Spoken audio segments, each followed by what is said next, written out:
Just just 1 minute. Okay. The creed of the Aryan fighter. There is a reference to that, chapter 2 in the Gita, verses 1 to 38. That's what Srinde is commenting about. Yeah. The creed of the Aryan fighter.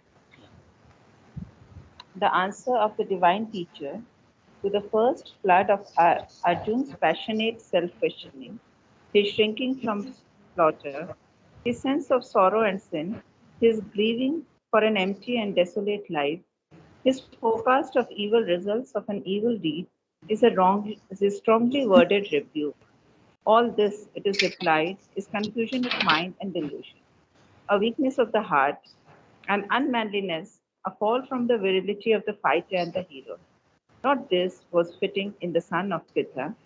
Not thus should the champion and chief hope of a righteous cause abandon it in the hour of crisis and peril, or suffer the sudden amazement of his heart and senses, the clouding of his reason and the downfall of his will, to betray him into the casting away of his divine weapons and the refusal of his God given word. This is not the way cherished and followed by the Aryan man.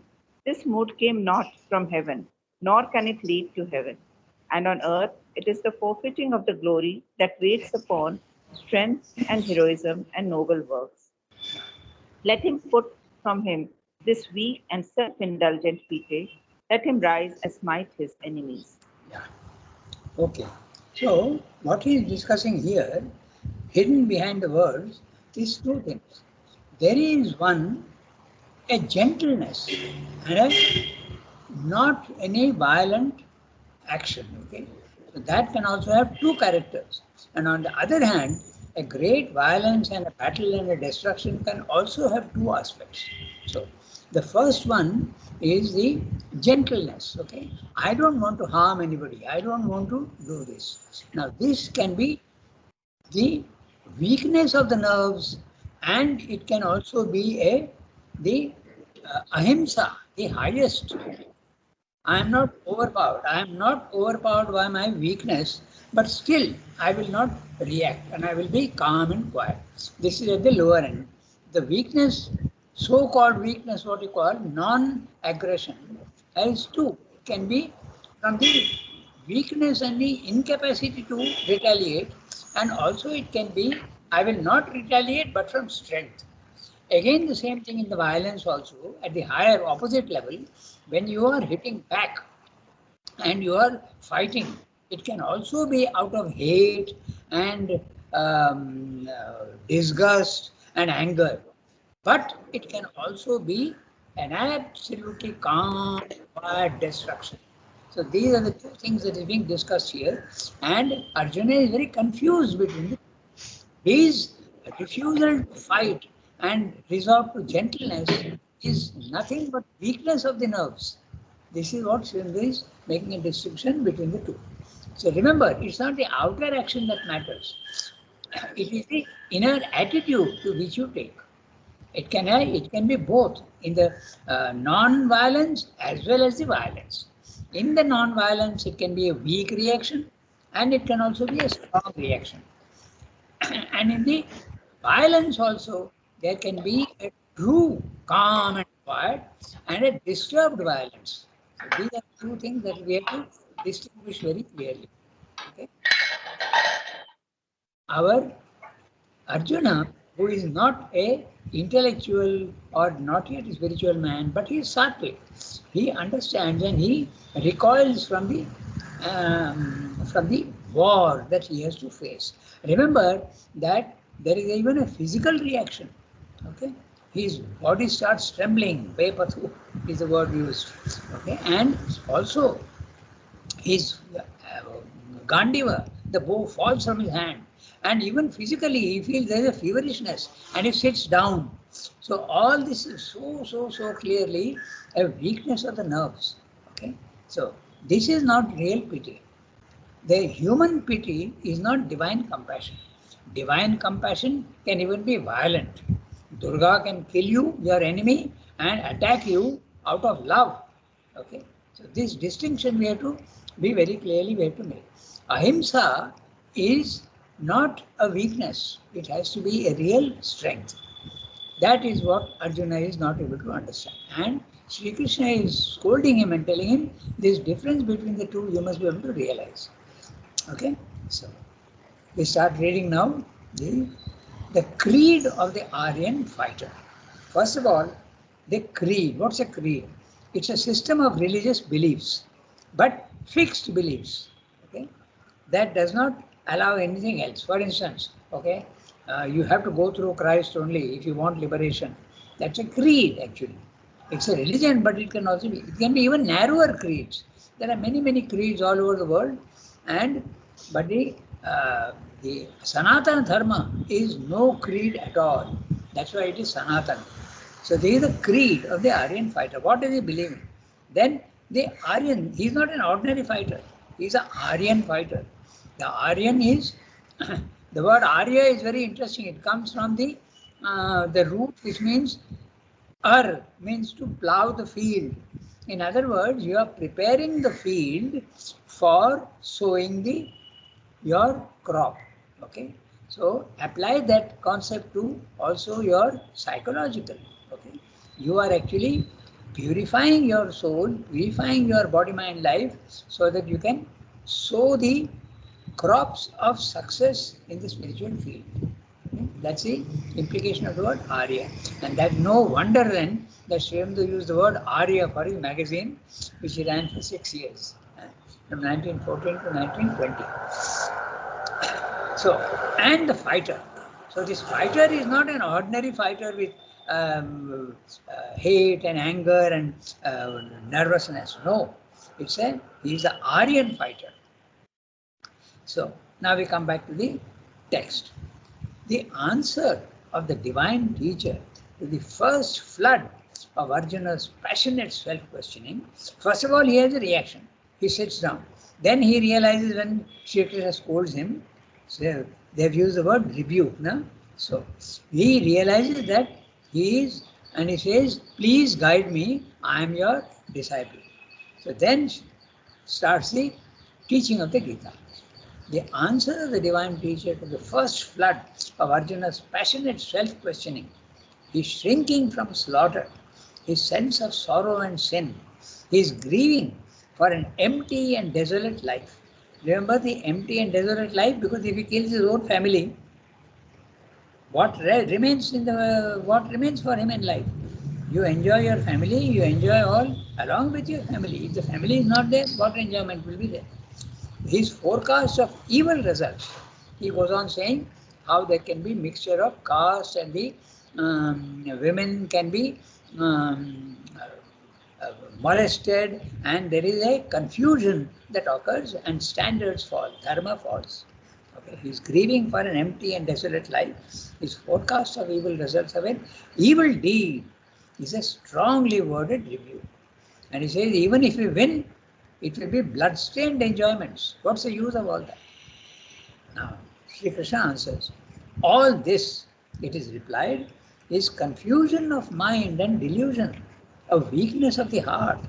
Heart here in the sense of the nervous being, the emotional part, the higher vital and the lower vital.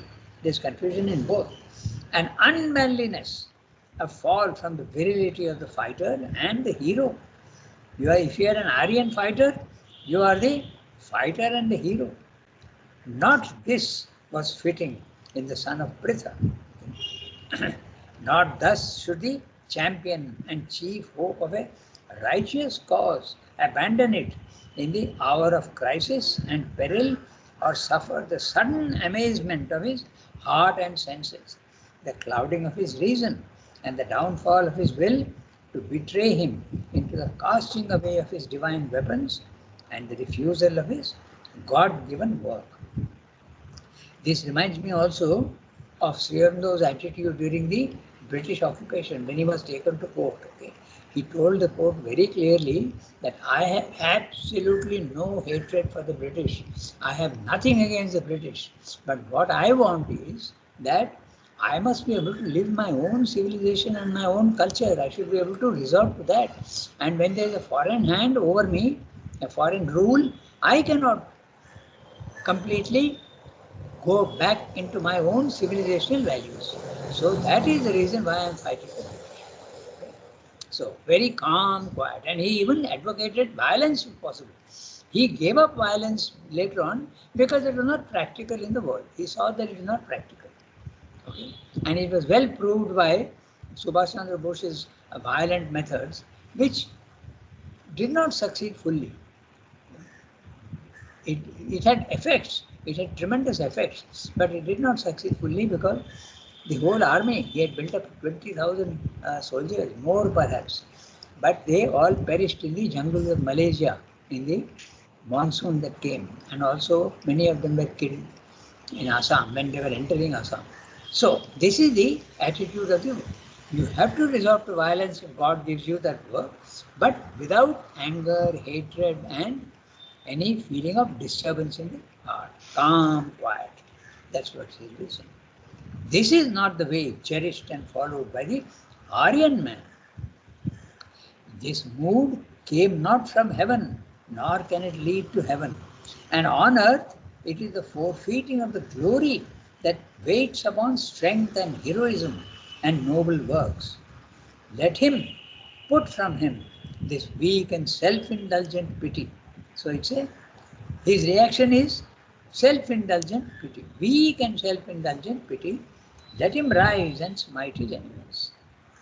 I don't know if you have seen ever sometimes, but if you are in the roads and there is a very violent accident, okay, there are many people who rush to help, but there are some who can't bear the violence of the accident and they sort of withdraw. And there is even a nervousness in the being. That's one thing. There is also another thing. When people get angry, there is an effect on the body and you start shaking. That's weakness. It's not strength at all. Okay. So this is what he's saying in the you are resorting to weakness of the heart and the nerves. Now you have to do the violent action, but with a calm spirit, without anger and without hatred and without any disturbance in the being. That's what he says. So, where is the next para? Nearly a page. Excuse me. Yes, please. Who is this Pritha? Pardon? You know, Oh, Son of Pritha. sons. oh, acha. Yeah, that's right. Pritha is, son of Pritha is who? Not this. Arjuna, of course. That's why his name is Partha. Okay? Partha No, is but who is Pritha? Who is Pritha? his mother, the son of Pritha. And Pritha also, Arjuna's actually mother is Kunti, isn't it? Yes. But but they have several names, no? They're not only one name. Yeah, has another name for Kunti. Yeah, that's right. So, that's why his name is Partha. In Sanskrit, you have the guna and the vriddhi. So this is the vriddhi of Pritha. Pritha becomes Partha. And Kunti becomes Kaunteya. Pardon? Kaunteya also from Kunti, no? That's right. Kaunteya. That's right. He is also called Kaunteya. So many different. These interesting grammatical turns don't exist in Sanskrit, in English. Okay?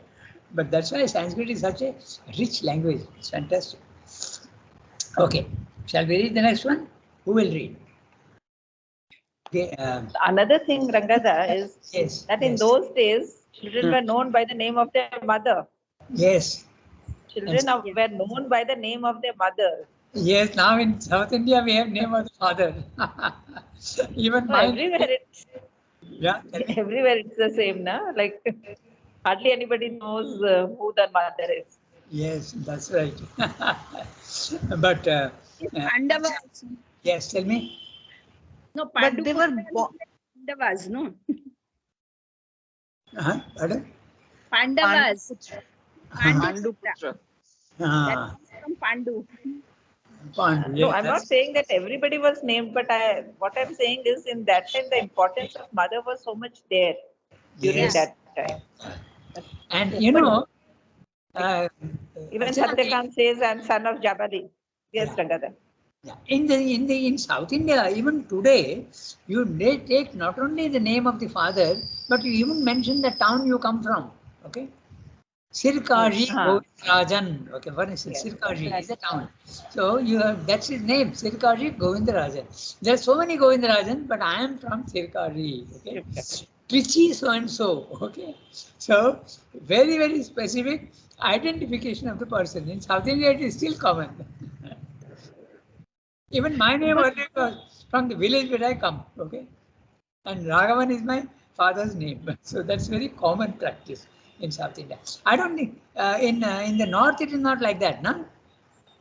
Archana ji? no, no, Rangadhar, the title is only used. The Yeah, title goes down through the and family. like the title of the father continues, not the mother.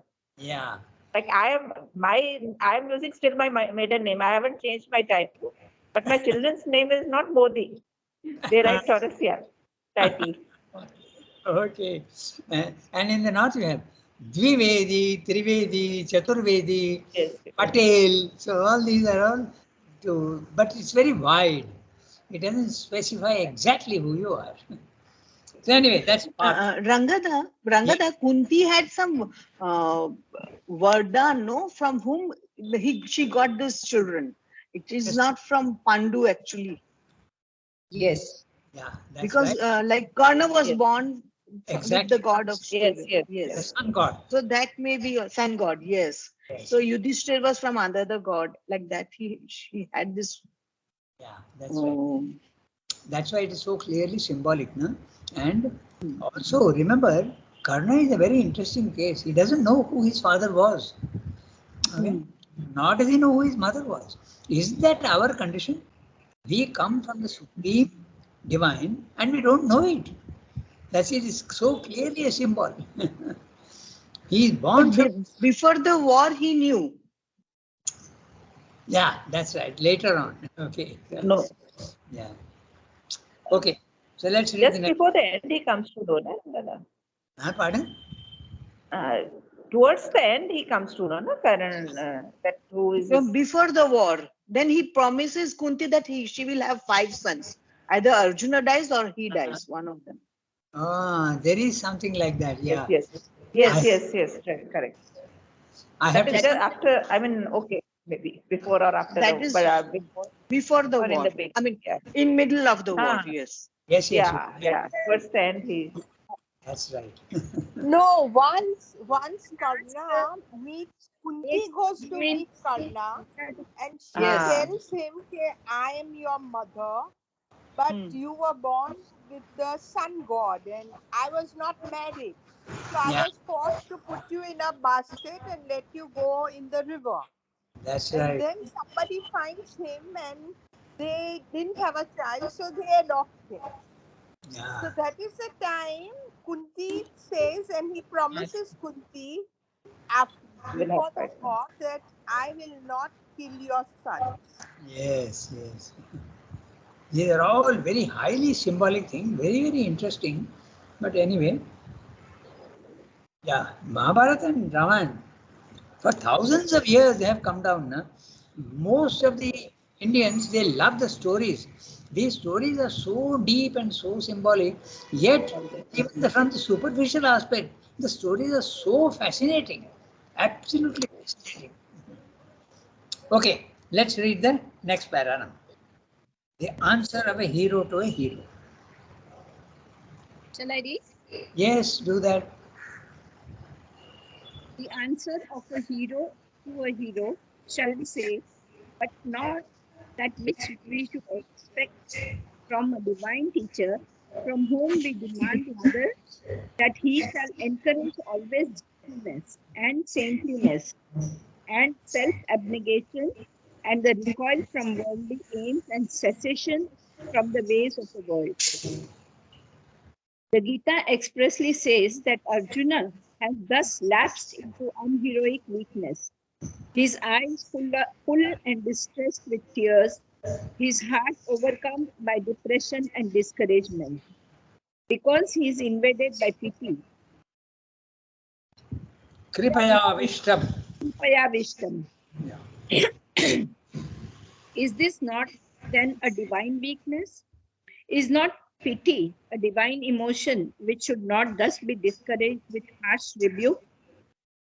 Or are we in face of a mere gospel of war and heroic action, a Nietzschean creed of power and high-browed strength, of Hebraic or old Teutonic hardness, which holds pity to be a weakness and thinks like the Norwegian hero who thanked God because he had given him a hard heart?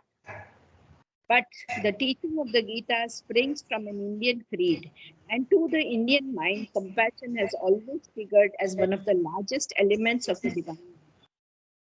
The teacher himself enumerates in a later chapter the qualities of the godlike nature in man, places among them compassion to creatures, gentleness, freedom from wrath, and from the desire to slay and do hurt, no less than fearlessness and high spirit and energy, harshness and hardness and fierceness, and a satisfaction in slaying enemies and amassing wealth and just enjoyment are and unjust enjoyments are asuric qualities. They come from the violent, titanic nature which denies the divine in the world and the divine in man and worships desire only as its duty. It is not then from any such standpoint that the weakness of Arjuna merits rebuke. Okay, so this is the very interesting word he has said here, and this is what we discussed right in the beginning, the two types of actions, the non-violent action and the violent action. The non-violent action can be out of weakness or it can be out of strength, and the violent action also can be out of a wrong attitude of hatred and disturbance in the being and rancor and anger, but it can also be a calm, quiet, right action because it is necessary to destroy something. So this is what is being discussed here. It's very interesting. And in fact, in this, when he says, Krishna tells Arjuna, stand up and fight and enjoy a vast kingdom with all its wealth. Now, Sri Aurobindo has discussed this also in the last chapter of the Life Divine. He says that usually it is held that spiritual life must be very, very simple and it must be poor. You must not have, you must have minimum amount of belongings, and you must live the life of an ascetic and not enjoy life as such. That is all wrong. In fact, it goes to such an extent that there are many people who say enjoyment is wrong. Okay, there are things like that. Okay, you should not enjoy because it is vital. So Sri Aurobindo counteracts that. He says absolutely not. Wealth and splendor is a aspect of the divine, but you must enjoy wealth and splendor, but without desire, without attachment, without ego. So then your enjoyment of wealth and splendor and beauty is absolutely right. But when you enjoy wealth and splendor and beauty with desire, attachment, and ego, then it is wrong. Again, the same thing. The action itself has no value, but the attitude with which you are doing has a value. Okay, so that's it. It means so. We'll go through each. We have plenty of time. We'll go through each sentence and tell me whether it's clear. Okay. The answer of a hero to a hero, shall we say, but not that which should expect from a divine teacher, for from whom we demand rather that he shall encourage always gentleness and saintliness and self-abnegation and recoil from worldly aims and cessation from the world, from the ways of the world. Is that not what we expect? We don't think the divine is cruel, and we confuse cruelty and violence. There can be violence without cruelty. There can be violence with grace. There is a very interesting phrase in the Mother when he is describing Mahakali, and he says her hand is always raised to strike, and then the next phrase is and to succor and to help. So her hand, even when it is raised to strike, it is out of compassion, because she is doing good to you. She is killing something which is harmful to you. It also reminds me of an interesting incident in the ashram. Okay, there was a gentleman who was asked to leave the ashram because something was reported to the mother that he had done, and mother said, ask him to leave the ashram. Now, this is a very interesting thing which we have discussed earlier also, and Yasmin has raised this question, and she asked also about Gautam. Okay, so this is also a very similar incident. Actually, this man had not done what was supposed to have done, and mother asked him to leave the ashram. But he went to Nolida and started complaining and crying. Okay, and he said, "But Nolida, I have not done what I am being accused of." Okay? Then Nolida explained to him exactly what we are discussing now. He says the mother does not depend upon outward circumstances and outward events. She sees the condition of the being and then she takes action. And sometimes they use these outer events to actually help you. So it is, you are not being punished, but you are being sent out for your own benefit. After some time, you will see that you can come back to the ashram. And it did come back to the ashram. He was actually a sweet maker. Okay. Moira, what you call in Bengali, he was a sweet maker. And he went out and he came back later on. Okay. So this is exactly what happened to Gautam also, if you remember. So when mother is taking action, she takes the support of events, but she is not depending on the event and the falsehood and the truth of the event. This is something that is very difficult to understand, but that we have to understand. The divine is not being unjust, not at all. The divine is being merciful to you, and she is doing exactly what you need, your soul needs, not your body, mind, life, but your soul. So, this is what you normally expect from the divine. Oh, you are being so gentle, you are refusing to kill. Wonderful, wonderful, wonderful. I recommend your your behavior. But that's exactly what Sri Krishna is not doing. Okay, so You not told us about Gautam leaving the ashram. We don't know about that. yeah, but the, the action it cannot always be the same. No? In one case, she scolded. In the other case, she said to leave the ashram. Okay? There must be sufficiently spiritual reason for that. In Gautam's case, he was not absolutely unfit for the ashram life. Far from it. No?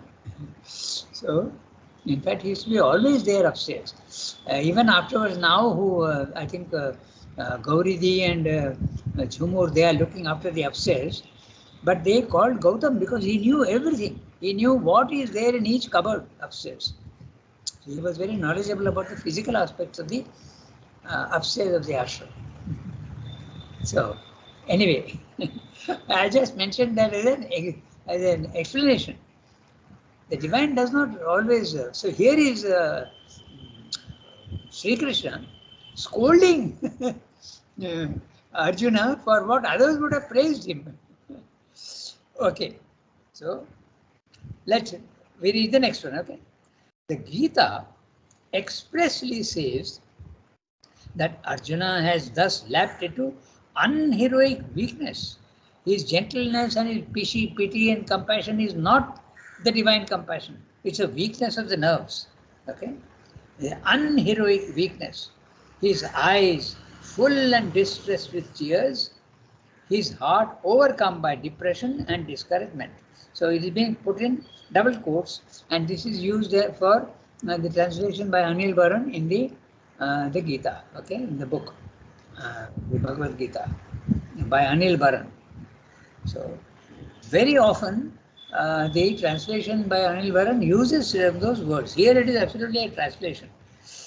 That's why it's in quotes. Sometimes it is not in translation, but the meaning comes through, and he has used those words wherever necessary.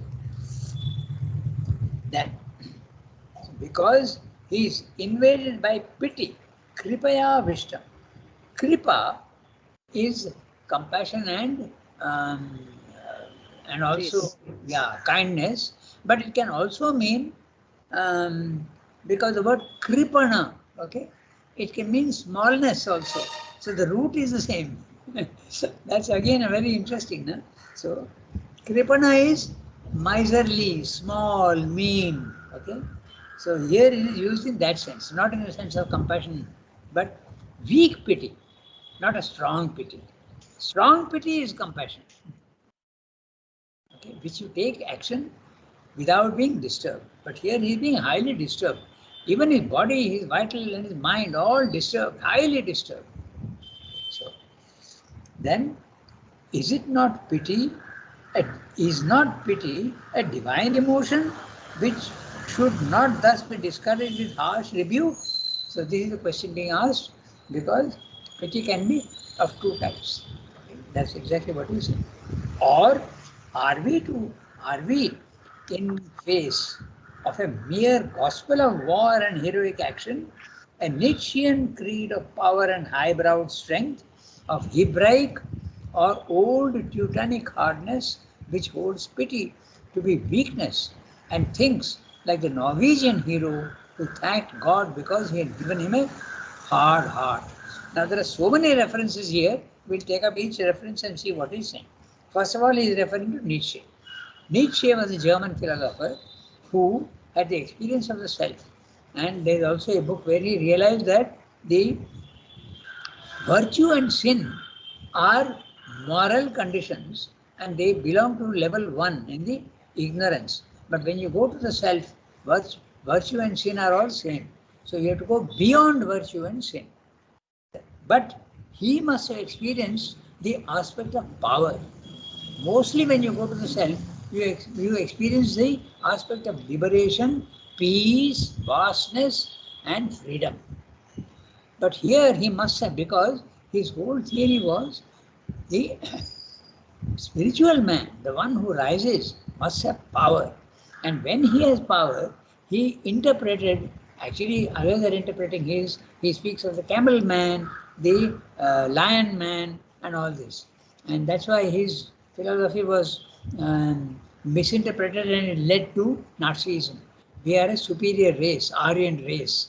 That was the problem in Germany. So, but Nietzsche was one who had gone up. So Sri Aurobindo calls him a blind seer. He is a seer. Sri Aurobindo gives him praise, but yet he was blind because he misapplied the knowledge that he got. So that's Nietzsche. Okay, creed of power and highbrowed strength. He stressed the aspect of strength and power, but not the aspect of gentleness, love, compassion, sympathy, all these things. No. It depends on what you experience. No? So in Nietzsche's case, that was the aspect of power that you overstressed.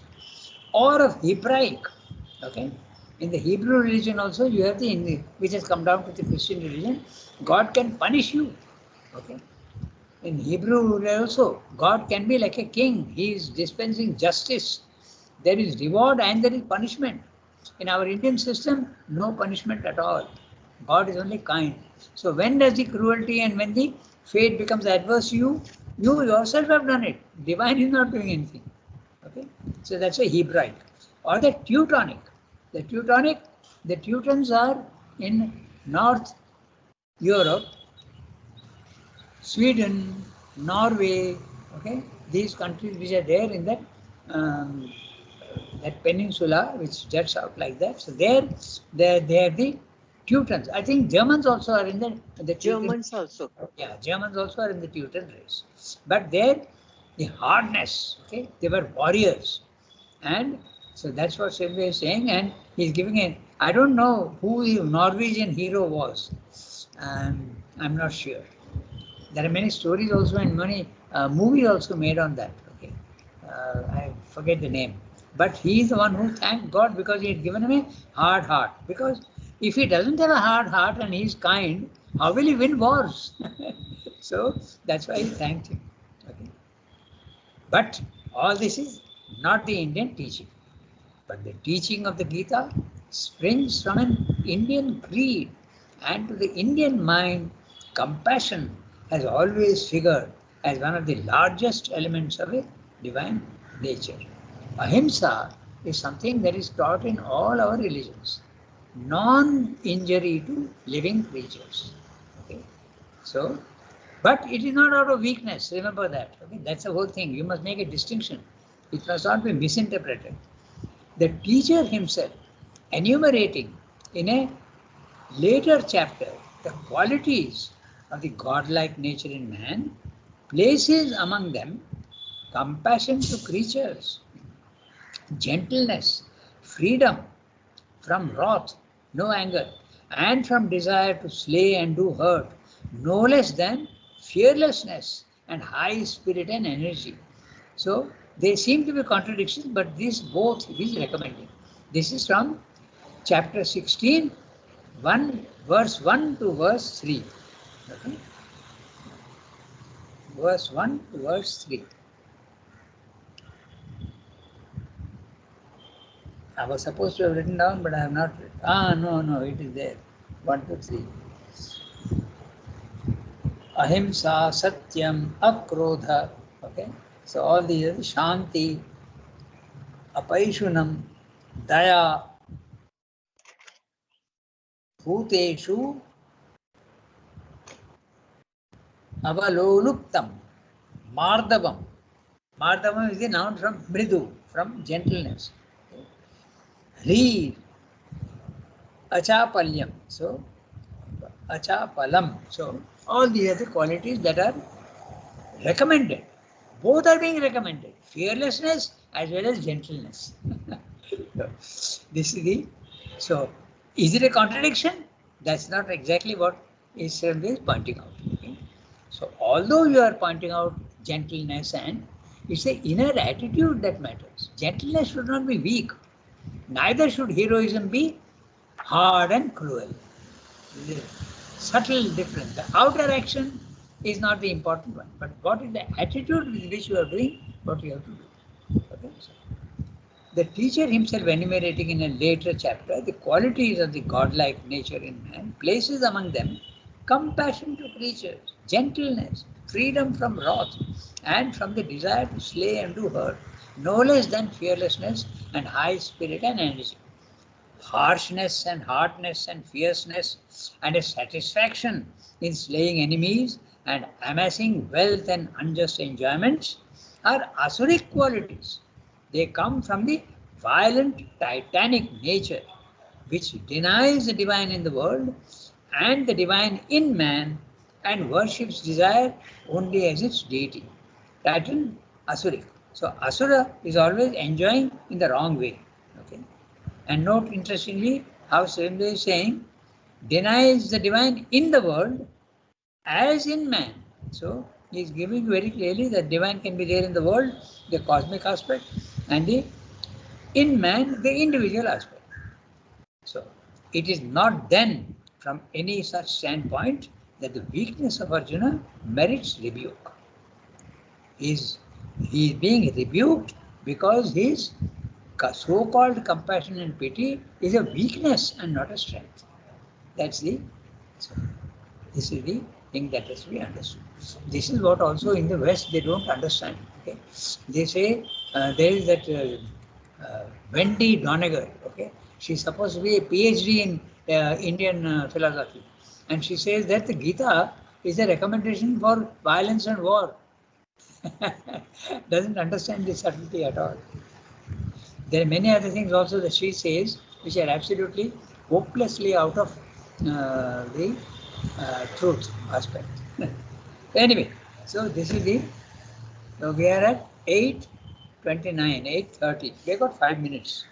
So very interesting discussion. Nah? So remember, the basic thing here we are learning is the outer action can be either very violent or non-violent, and both can be right and both can be wrong.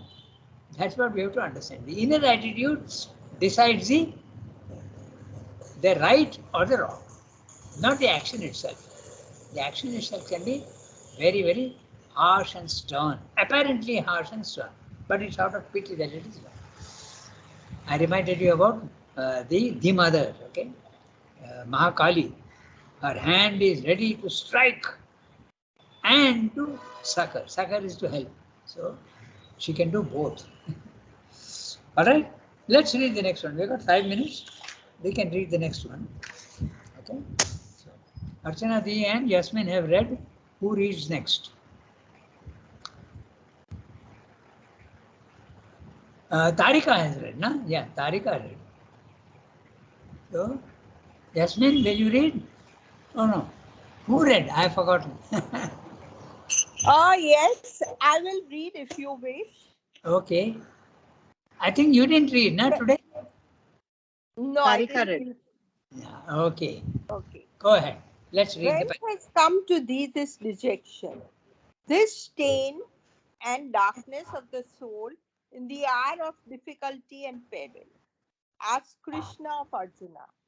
The question points to the real nature of Arjuna's deviation from his heroic qualities. There is a divine compassion which descends to us from on high and for the man whose nature does not possess it. Is it not cast in its mold to pretend to be the superior man? The master man or the superman is a folly and an insolence, for he alone is the superman who most manifests the highest nature of the Godhead in humanity. This compassion, observed with an eye of love and wisdom and calm strength, the battle and the struggle, the strength and weakness of man, his virtues and sins, his joy and suffering, his knowledge and his ignorance, his wisdom and his folly, his aspiration and his failure, and it enters into it all to help and to heal. In the saint and philanthropist, it may cast itself into the mold of a plenitude of love or charity. In the thinker and hero, it assumes the largeness and the force of a helpful wisdom and strength. It is this compassion in the Aryan fighter, the soul of his chivalry, which will not break the bruised reed, but helps and protects the weak and the oppressed and the wounded and the fallen.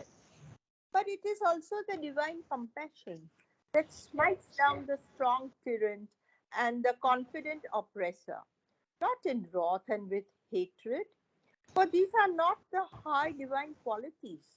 The wrath of God against the sinner, God's hatred of the wicked are fables of half enlightened creeds, as much a fable as the eternal torture of the hells they have invented.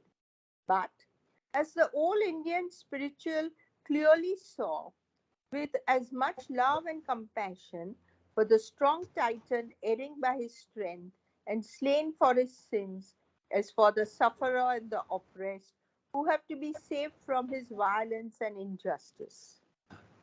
exactly what we discussed. It is there very clearly. So, this is what we're saying. And now it is, there were only 2 minutes left. So we won't go through this. We'll do this next time. Whence has come to thee this dejection, this stain and darkness of the soul?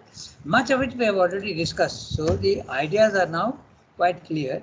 But he is laying down the ideas very clearly. Okay, so we can do this next time. We won't be able to finish today because there are only 2 minutes left. Okay. Over Rangada. Otherwise, Over Rangada. otherwise, Bonjourne. Merci beaucoup. Merci otherwise, beaucoup. have a nice day.